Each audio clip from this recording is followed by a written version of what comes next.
So 3 years ago, VW got caught in the US for cheating on emissions tests.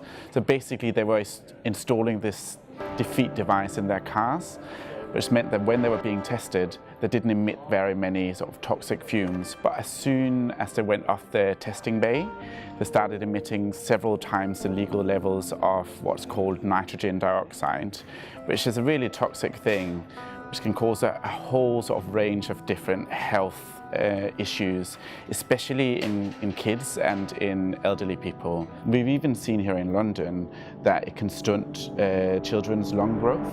So that's something that will have like lifelong effects on children that are growing up in this polluted air here in London. So we're talking about making asthma attacks worse or even causing asthma.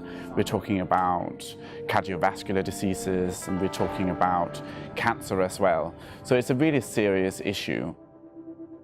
This is something that the American authorities took really serious, and VW has been fined billions of dollars and have had to pay billions of dollars in compensation to people who bought these cars as well in the US. But here in the UK, they've got away pretty much scot-free. But we think VW have a particular responsibility for cleaning up the air pollution crisis here in the UK. They sold 1.2 million cars with defeat devices in the UK alone. And they're also the company that are selling the most diesel cars in the UK. So we think they really need to step up to that responsibility. They need to stop pushing more diesel cars onto our roads, and they need to pay compensations to people affected by this in the UK, and they need to move towards electric mobility. Well, there are loads of different ways of holding VW to account for this.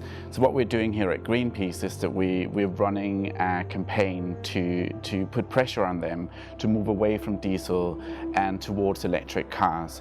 And we already got more than 100,000 people campaigning with us. If you've got a car that's affected by the emissions cheats, there's a class action going on that you can support to put even more pressure on VW.